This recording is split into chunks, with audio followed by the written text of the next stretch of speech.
Hello everyone, this is Lamau here, making another Hearthstone Battlegrounds video, this time about my favorite tribe this season, which is Undeads. I am in love with Undeads. I think they're so much fun. I think they're one of the most skill expressive comps, one of the most rewarding comps, and dare I say, one of the best comps. I think they can go really crazy, and I feel like I don't see enough people playing them, so I wanted to show them off, especially in this mech-dominated meta where I keep running into all these mech builds, and because they're quite strong, they beat a lot of stat comps. There's very few things that can beat those mech builds, and Undeads is one of them. I think you'll see in this video I go against a particularly nasty mech board, and we're able to just like absolutely stomp them, 95% chance to win. So yeah, I think there's multiple ways to play Undeads. The best ways, and the only viable ways really, are definitely attack scaling Undeads and overflow Undeads. I think overflow Undeads are quite strong because you can have Catacomb Crasher Reborns with an Archflesh Kel'Thuzad, and that lets you, every single turn if you have a free board space, dupe, so to speak, a free Catacomb Crasher on the board, which will eventually triple, and then you'll start printing golden Catacomb Crashers until you have a board full of Catacomb Crashers and like one summon and a Macaw, which is really good in Beast Undead lobbies. And you only really need a couple cards to set it up and start going. But the build that is even better than that you can run in any lobby, no beasts needed, is attack scaling Undead. Mainly because of how insane Drust Fallen Butcher is as a card. That card single-handedly carries the archetype. I would not even play Undeads if that card was not in. He is the best way to scale attack. Weaver just doesn't really get there unless you have specifically Pirates, and even then it's not quite the same as Drust Fallen Butcher.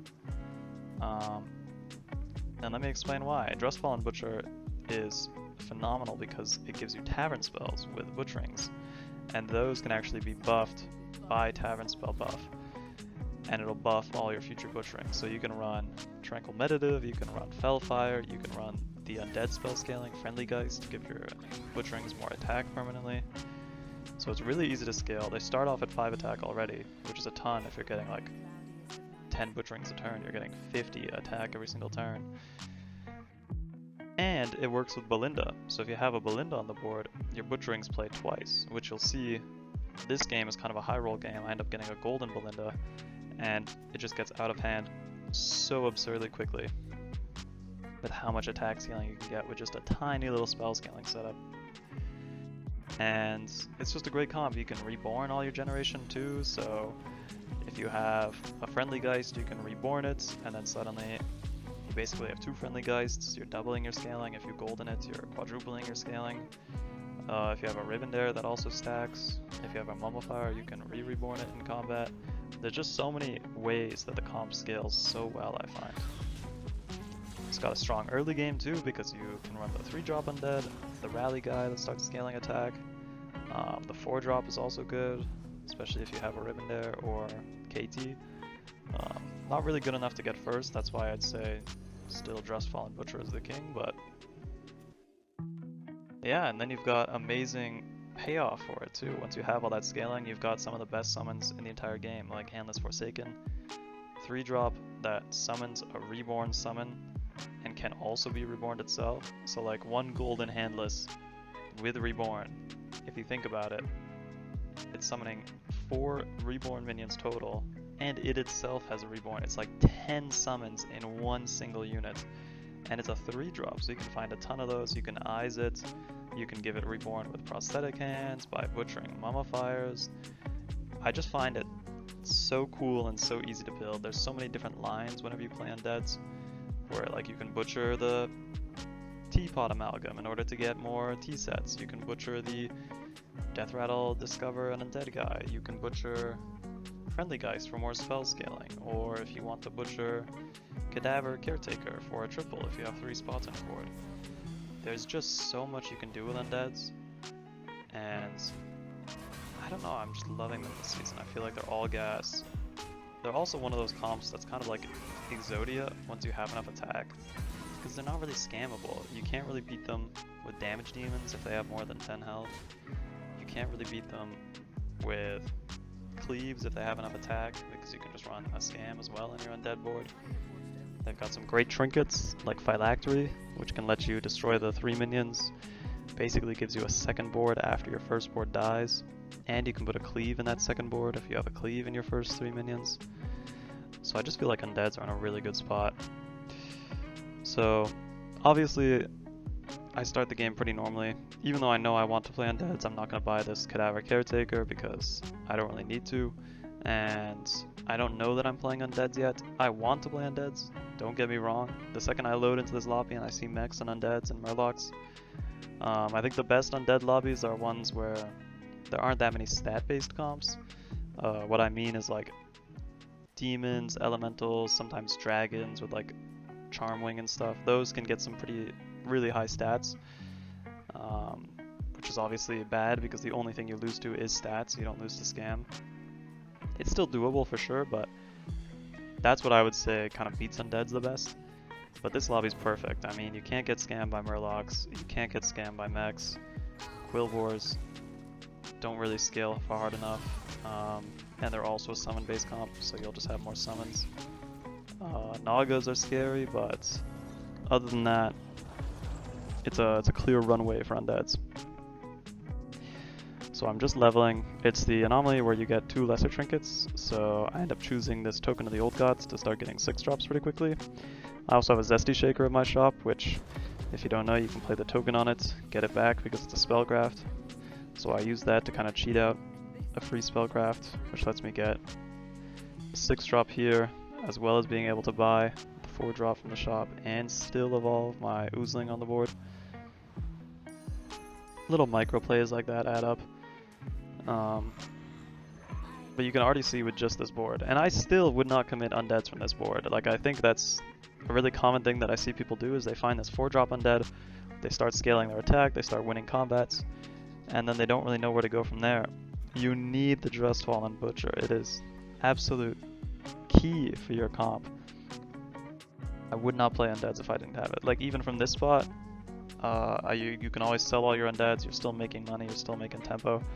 If I find like a good Hollow Rover or something, I can still go mechs. So I would be very careful about when to commit to attack scaling undeads, because I really truly believe that you need the Butcher. Because once you have the Butcher, it just becomes so much easier. You can run any kind of summon you want. You can run beasts, you can run Nagas, you can run dragons even if you want to, like the Broodmother, just to get some butcherings going. And then you're golden. And then you just need some kind of spell scaling, whether that's Humongous or any other spell scaling as I listed earlier.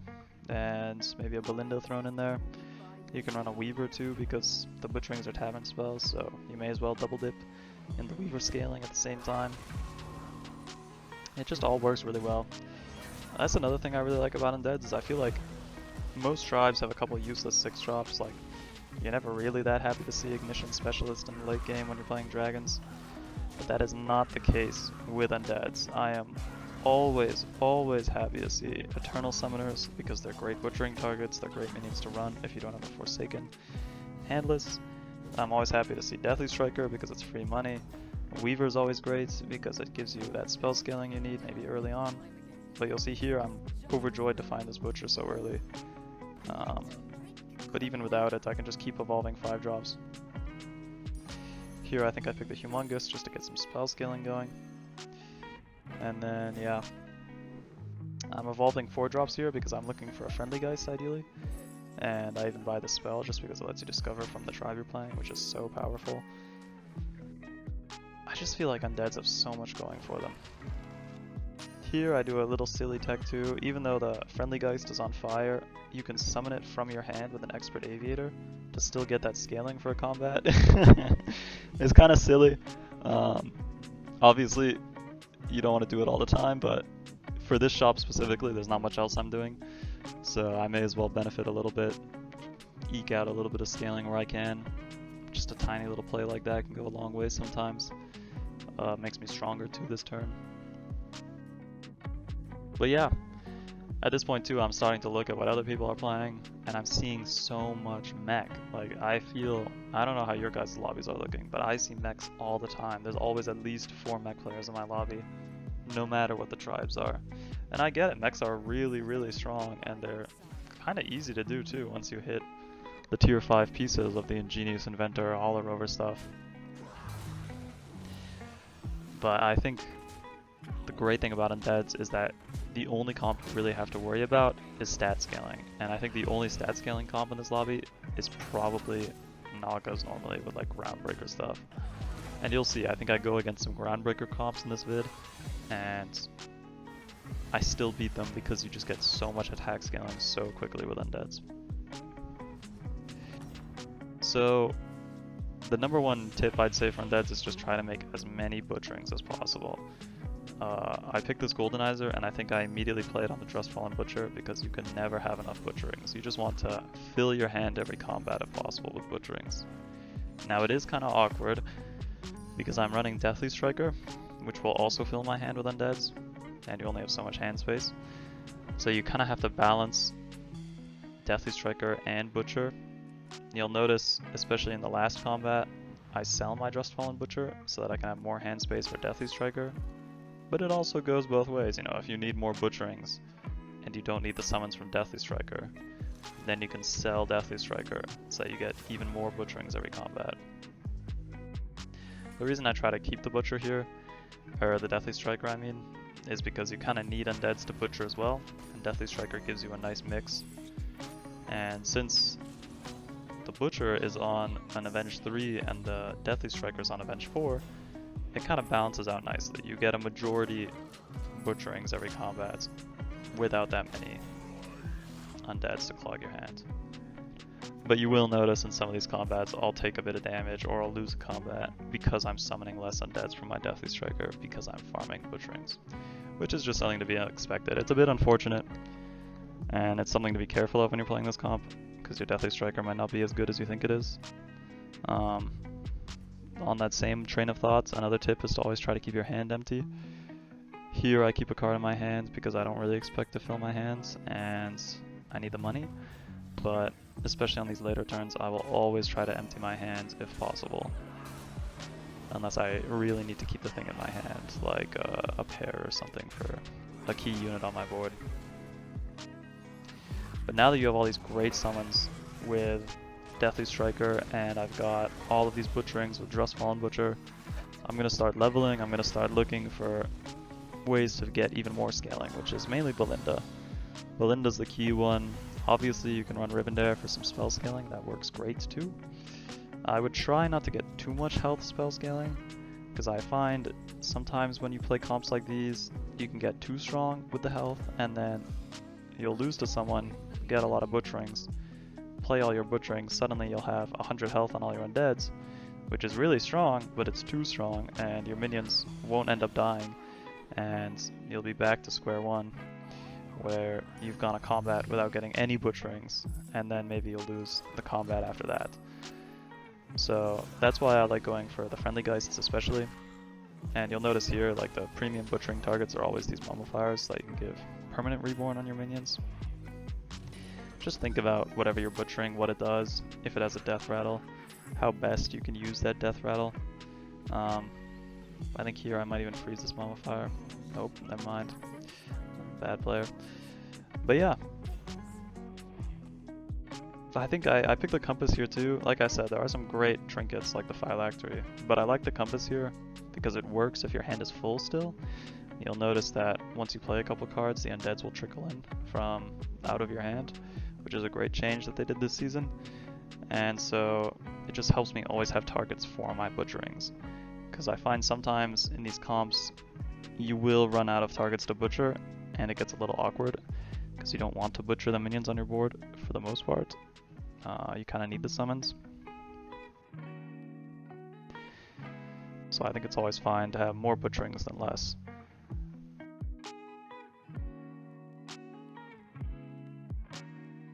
But yeah, now that I've got my scaling going, I mentioned it briefly before, but Handless Forsaken is absolutely premium on boards like these.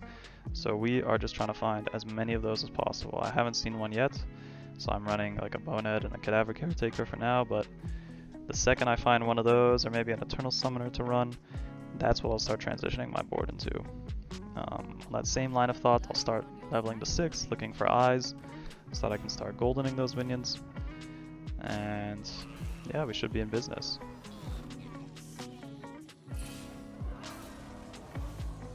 I like to run this 1-drop Undead too, Risen Rider, the Reborn Taunt one, because it pretty much ensures that you're going to be able to get at least 2 Drust Fallen procs off. So don't sleep on the lower tier Undeads, even though they are lower tier. Sometimes they can be just as good, because there's many summons that summon 2 cards, or the Reborn doesn't work if they don't have at least 1 board space. So you're always going to have one kind of awkward taunt card, and I think normally Friendly Geist or the Risen Rider work best for that. You can already see, I mean, this was an amazing combat. We ended up winning. Still, most of my summons died because I didn't scale too much health. And yeah, I mean, I think I triple my scaling in this turn alone in terms of undead attack. And you'll see my compass proc, even though my hand is full. So when I play a Butchering, I'll start getting these tokens still, and I'll start getting the undeads as well after that.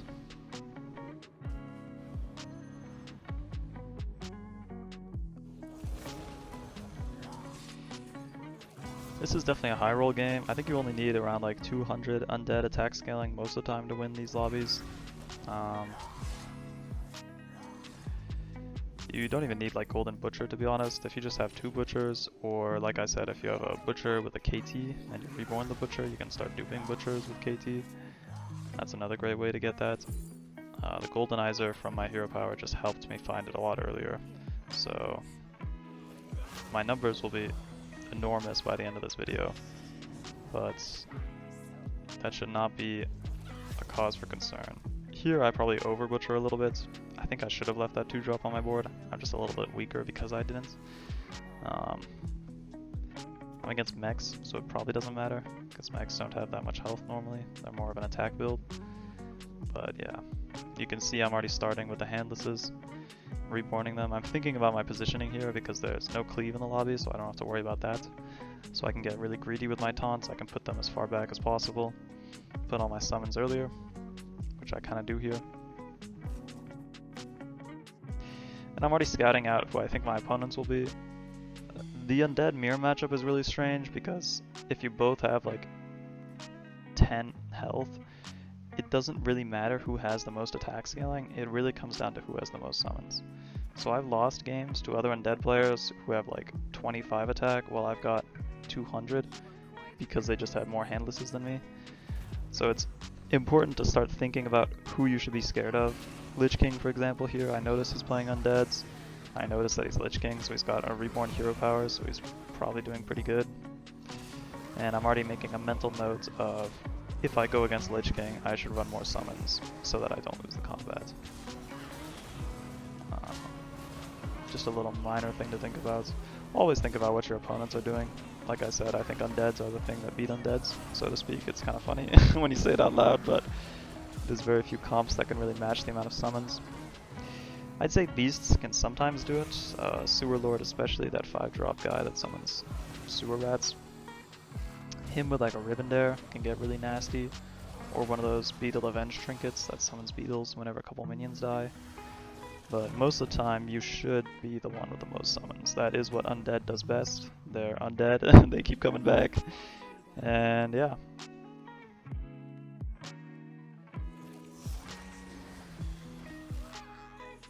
I think at a certain point I start using, now that I found a Belinda, I start using my spellcrafts on tier 3 minions to try to find handlesses, because they are that good. And you'll notice it's kind of awkward, I try to play the Belinda before I play any of the Butcherings, and just to get that double effect. Because look at this, it's so gross. It doesn't look like it should work, but it does, and it's one of the main reasons why I think Undeads are so good. Any comp that can really abuse Belinda is great. As we see all the time, like back-to-back and elementals. But yeah, you see here, I butcher this Cadaver too, and it kind of it makes you money when you butcher these units that summon skeletons, because you can sell the skeletons. And then I just always try to end on a full board. I find a handless here, which is amazing. And I've got this Mummifier, which I'm going to butcher. Second I get more to reborn it. Belinda is awkward because she's not an undead, so she's kind of a dead space on your board. So you don't really want her for final fights, or if you're like under cap and you're afraid of dying, I would run another undead. But especially now, I'm feeling pretty confident. I've got a lot of summons with these handlesses, so I'm going to get a bit greedy and keep this Belinda. But I would be careful. I have had games where I'm running like a Friendly Geist with a Rivendare and a Belinda and Drust Fallen Butcher, and then I think to myself, well hang on, if I've got 4 scaling units and only 2 of them are undeads that don't summon anything, where's all the attack going? And you actually end up being a lot weaker even though you have more attack. So you just have to balance. It's always a balance with how greedy you can get, and you'll get a feel for it the more you play the comp. But like turn 11, 300 attack, I know from personal experience that I'm quite strong. Like here I go into what would normally be a really scary comp, which is this ring scaling Nagas. Sometimes they get enough health that they can chain a lot of attacks on you, but this guy's not quite able to get to 300, and so everything just gets one shot very quickly.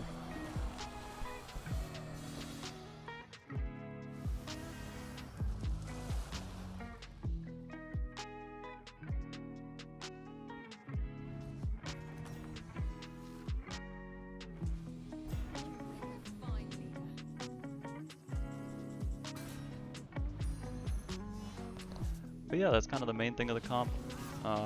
For a quick summary, try to find Butcher, first and foremost, fill your board with summons, maybe get some spell scaling, and then once you're stabilized, start leveling for Belinda, start leveling for Deathly Striker, and your dream board is 1 Deathly Striker, bunch of handlesses, and like a Risen Rider or something.